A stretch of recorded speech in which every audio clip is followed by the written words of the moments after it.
Tomi Allen has a lot on the go. He's the man behind Alto Solar, which specializes in the design and development of solar products and systems off grid, on grid, portable, and hybrid. I should know because a few months ago I climbed Kilimanjaro, which is totally off grid, and I needed to charge my mobile phone.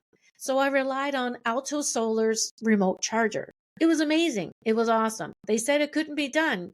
Charging isn't all that great on the mountain, but I certainly got by and I had power to spare. So from backpacks to eco resorts to being off grid, Tomi Allen is up next.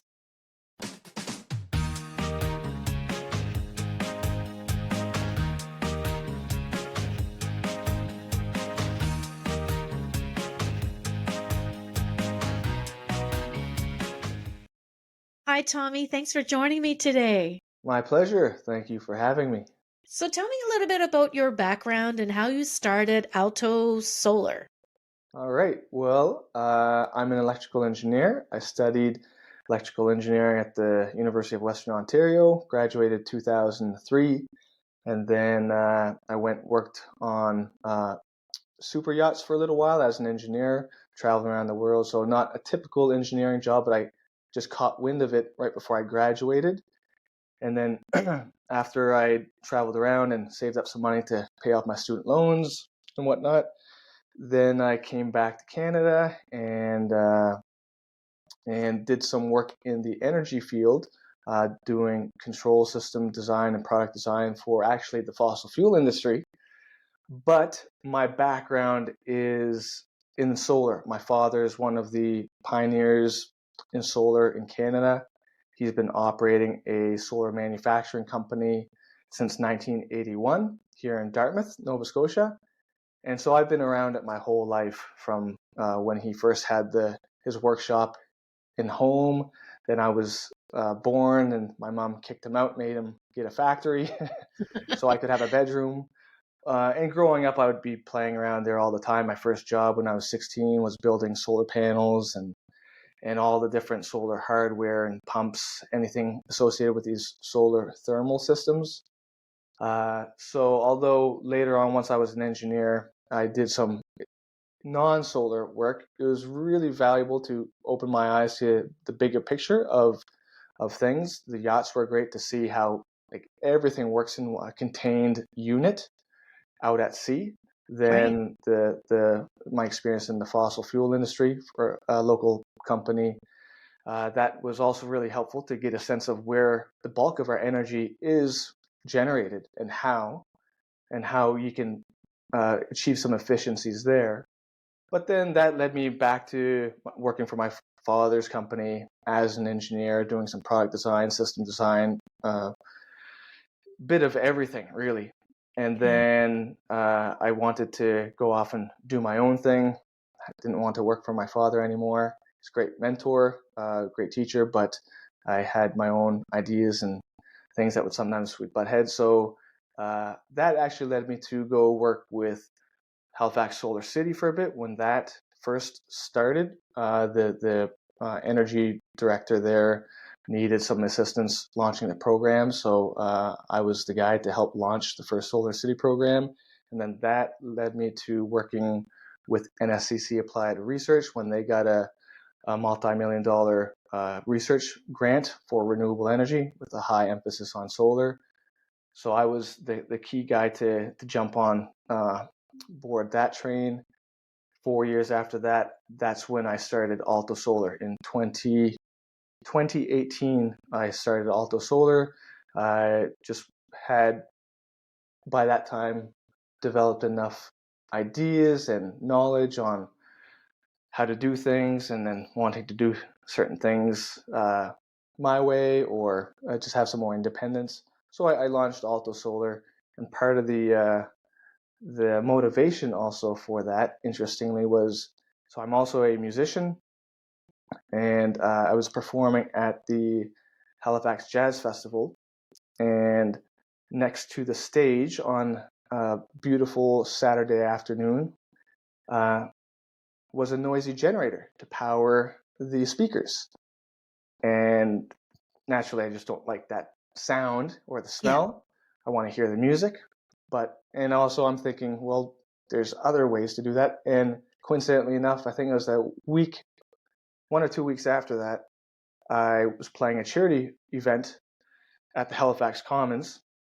And also, same thing, beautiful Saturday, sun shining, noisy generator next to the stage. And I'm thinking, because I'm surrounded by renewable energy technology with my job, thinking there's totally a better way to do this, solar generators. So I applied for some funding to develop my own solar generators and was successful, and that led to the development or the start of my company, and then it's been kind of ongoing ever since. And did some musical events, but also just gradually realized that's a small niche market. I had to put on the business hat, not just the engineering hat that likes to do cool, fun Right. stuff. I need to think as a business owner, how do I generate revenue? Well, that's the joy of being an entrepreneur, right? Especially in this business too. Yeah, so that's the gist of it. And since I guess that's been, geez, about 5, almost 6 years now. And yeah, things have been going very well. It's obviously a great time for solar here in Nova Scotia, but also around the world. So it's great to have the background that I have, having been in solar pretty much since I was born, but then also to get some strong technical foundations with my engineering degree and engineering experience to then go off and do my own thing. And yeah, as I say, that's led to a variety of solar generation projects, from little portable solar generators for cottages or homes or backup power RVs to full-on design of a off-grid eco resort in the Bahamas. So Oh, I know. nice, and everything in Yeah, between. awesome. So there's an interesting, there's an increasing demand for niche off-grid battery storage. Can you elaborate a little bit on that? Because it's, you were mentioning about super yachts and about, these compact, or RVs even, it's they need to have some battery storage that's off grid. Yes and no. It's kind of a convenience thing. Yeah. And also, Elon Musk has done a great job of making batteries sexier than they've ever been. He did, yeah. So there's isn't really too much new, although lithium-ion batteries have been making great progress, and costs have been coming down to allow people to afford, not always, because it's still expensive, generally speaking, but it does make these conveniences, modern day conveniences that people like to have, such as being able to make their own coffee, a cup of coffee, if they're in their RV or boat somewhere out in the wilderness off grid. Same with if you're have an off grid cottage. You know, people like their conveniences, coffees, and devices, Hmm. charging their phones. So there's a little opportunity right there. And again, Elon Musk has made batteries very sexy. There's a whole wave and finally uh, a stronger community sense of urgency towards renewable energy adoption. I've been around it for decades, but really only in the past, geez, 10 years has it kind of become cool. And Yeah. then with that, greater adoption, greater economies of scale of production of these products, and then making everything gradually a little bit more accessible financially so that Hmm. someone has an RV or cottage or boat, whatever, they can uh, install a little system, or if they have more money, get a little bit more fancy to, I don't know, run their Starlink and big screen TVs and Right. heat pumps and whatnot. And again, all the way up to, say, a full on eco resort where they're endeavoring to power everything, all the island's infrastructure, water makers, air Hmm. conditioning, 100% with solar power with a backup generator. but the design criteria is to aim for Or 100% yeah, solar run power. primarily. But of course, you never know what Mother Nature is going to throw at you, so it's good to have That's for some sure. backup source. Well, when someone is, how do you determine how much energy is needed for charging off the grid? Let's say, if you had a cottage or an RV, and you like, how do you determine how much they need? Because they can have too many panels or not enough. Um, Sure. and it's probably the other way around of not having enough panels to charge everything up.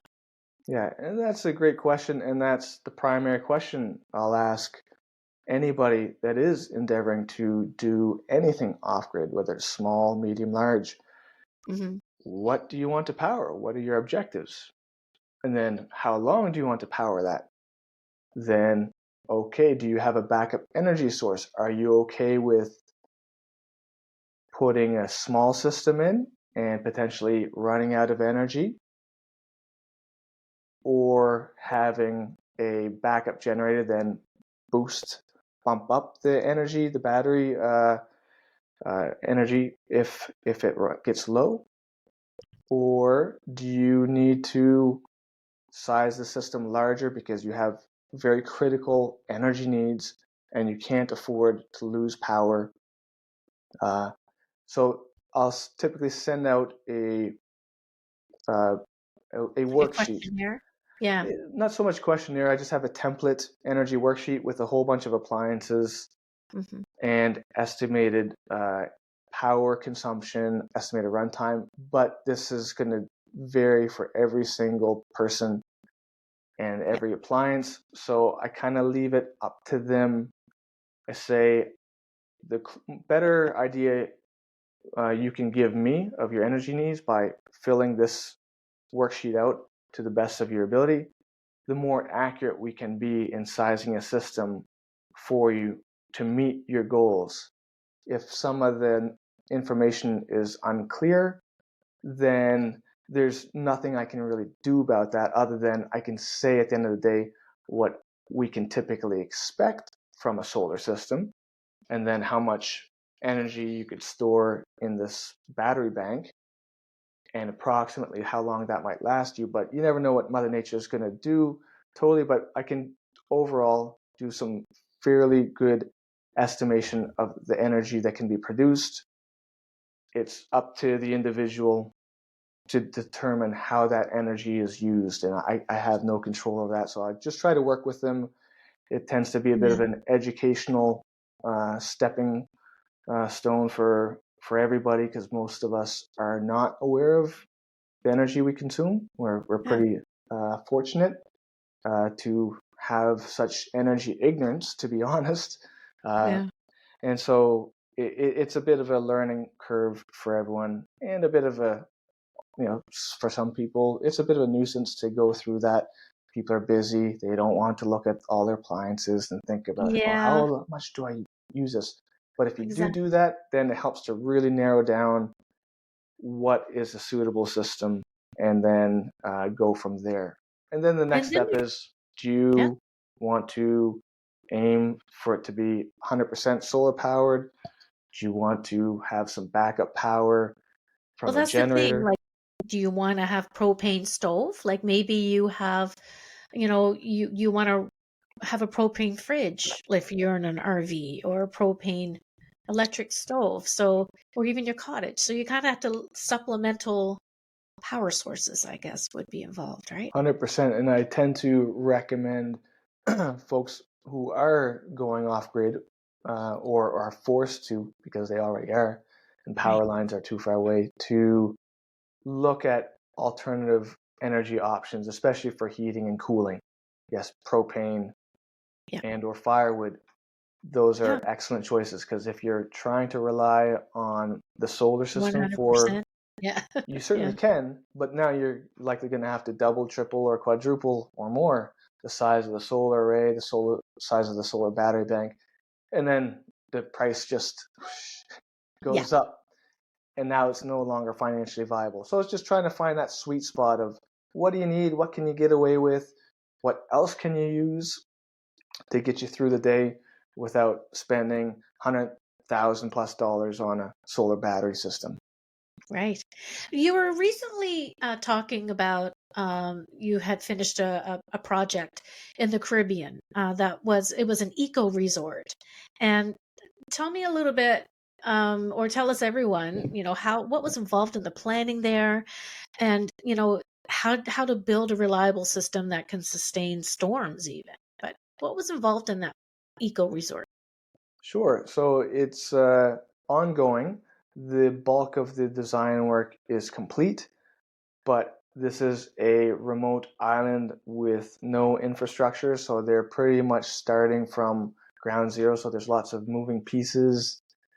So to get to the first few steps, to hone in on a design for the respective homes, beach club, boathouse, and then a centralized system that produces the grid to interconnect all of these, as well as to power some auxiliary loads such as water makers, and in the case of this particular eco resort, to help charge their electric yachts and electric boats.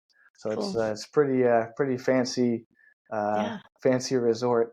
But so again, the first step was well, what are the regulatory requirements? What's the standards and codes that we need to comply with? Conveniently, in the Bahamas, this was they follow the Canadian Electrical Code, which is what I'm used to working with regularly. So that was quite convenient, and so nothing new there.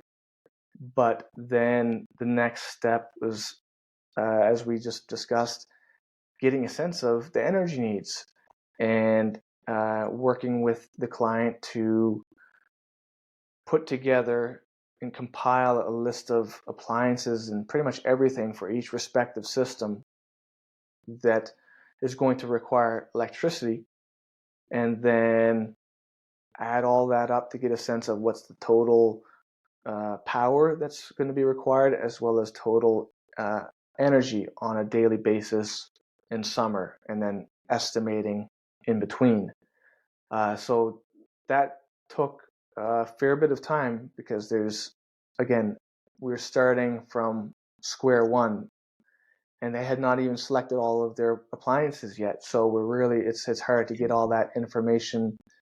So, but we went through it and did that for all the buildings as well as the central system, and then put together probably the largest spreadsheet and interconnected spreadsheets I've done to date, where all these values from the homes and buildings add up, so I can see, okay, solar generation from this building and this building, this building, this is how much what we can typically generate.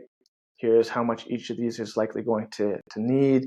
Here's going to be the access or the deficiency that can either be imported or exported to the grid for sharing.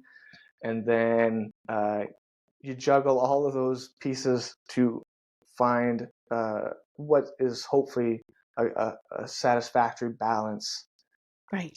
to And a smooth. minimize turning the generator on, because they still will Yeah. have a backup generator, but the intent is to power everything 100% solar.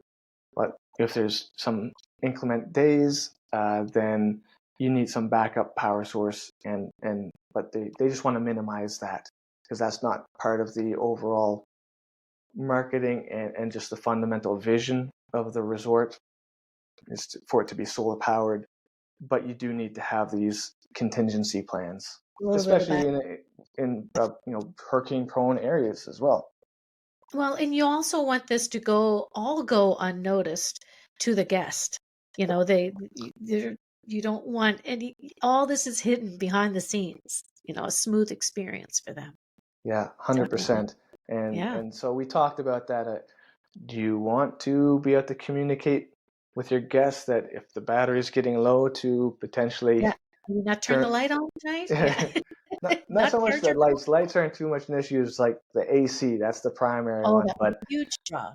But yeah, they just resolved that no, we don't want to have that conversation, although they're appealing to folks with this overall concept. So hopefully they are a bit more environmentally conscious. Yeah. and potentially willing to work with that. At the end of the day, yeah, you don't want them thinking about it. You want it to be seamless and all that stuff working in the Right. background, and then they can just feel good about enjoying the beautiful Bahamas and feeling that everything is solar powered. Yeah, that's cool. Now, can you explain to us about cycle life? And that's where you need, I guess that's cycle life is where you take what you need from the battery. Um, can you explain that concept a little bit? Cycle life? Sure. So that's essentially the the life of the battery. So like almost anything, the more you use something, the more quickly it will degrade and then will require replacement. Same is true with batteries. And so to have a means to evaluate that or convey to customers, somebody buying the battery, how long this is going to last, they typically use cycle life. And so that's typically between 1,000 and 10,000 cycles. And what that means is, and sometimes you have to read the fine print Yeah, because some manufacturers will try to be sneaky about what one cycle actually is. But most commonly, it refers to discharging and charging the battery 80% one time. So if a battery has a 6,000 cycle life, then supposedly if you charge and discharge that battery 6,000 times, 80%, then the battery is not going to be dead, but it will now have 80% capacity remaining. So initially, if you had 100% capacity, brand new battery, each time you use that battery, that capacity goes down ever so slightly. 6,000 cycles later, then you should have about 80% of the battery to work with remaining. So you still have a very usable right. battery there. But that's where the fine print is worthwhile looking at when people Yeah. say cycle life. Are they referring to 80%, 70%, Ah, 60%? yeah. What are the warranty conditions? But generally speaking, that's what it means. And so if you think about using a battery once per day, then a battery with 3,650 cycles, that should last 10 years. Right. What's next for Alto Solar? Solar. What does the next year look like ahead? Just more of this, Yeah. more small local projects. I enjoy these small little off-grid projects as well as typical residential projects. That's what a lot of companies locally are focusing on. But definitely looking forward to taking this experience of doing a complete resort down the Bahamas and connecting with other developers and folks in that realm to do more projects like that. So I do enjoy the variety. That's one of the great things about being an entrepreneur. And I really do enjoy these variety of projects from big intensive engineering intensive ones to small more hands-on ones because I like to get off the computer and work with my hands, so I actually do get up on roofs and work with the tools, so I design install everything. So just more of that, so just try to balance it in to achieve a happy balance with work Totally. and my personal enjoyment of the processes and of course with my family. But so yeah, just keep doing more of the same and just trying to balance it all and juggle it all to stay happy as well as do as much as I can to share and get this uh, technology out there. Fortunately, there's lots of companies doing this, but at least it's nice to do my part and especially with my background to help get it out there a little bit more because yeah, have a bit more perhaps technical capability than some. So it's nice to see that being used, uh, such as on projects like the Bahamas. I have to thank you because I recently climbed Kilimanjaro, and they said that all along you're off the grid, but yet you're taking a lot of photos with your mobile phone, you're taking a lot of video, you're in a cold environment, so your battery on your phone is going to die pretty quickly. So, thanks to you, you gave me a solar two-panel solar remote charging device where I could put it on the side of my tent or in the back of my backpack, and it kept me charged up the entire time, which is amazing because a lot of people said on Kilimanjaro, solar doesn't work. It doesn't work very well, and in fact, I was chickadee boo. I was doing great. In fact, a lot of the guides and fellow climbers were borrowing my device to charge their devices. So thanks a lot, for providing that to me, that off-grid power. Yeah, no, it's my pleasure. I'm glad it worked out for you. Glad we could turn the naysayers into believers. Yeah, But yeah, I've heard that before. Another client as well. He was a avid biker in Europe and would often bike from, say, I don't know, Hungary or Austria all the way down to the Adriatic Sea. And also had bought solar panels to charge his phone, and they just didn't work. So he didn't believe it. So I gave him one, just like try it yeah, out, and he's like, "Oh, it works." I'm like, "Yeah, it works." it does. It works. It works, high or low, it works. But thanks a lot for your time today, Tommy, and all the best in the year ahead. Yeah, well, thank you very much. I appreciate being here, and yeah, thanks for helping spread all these different ideas and possibilities for this, as you say, the reimagined energy future.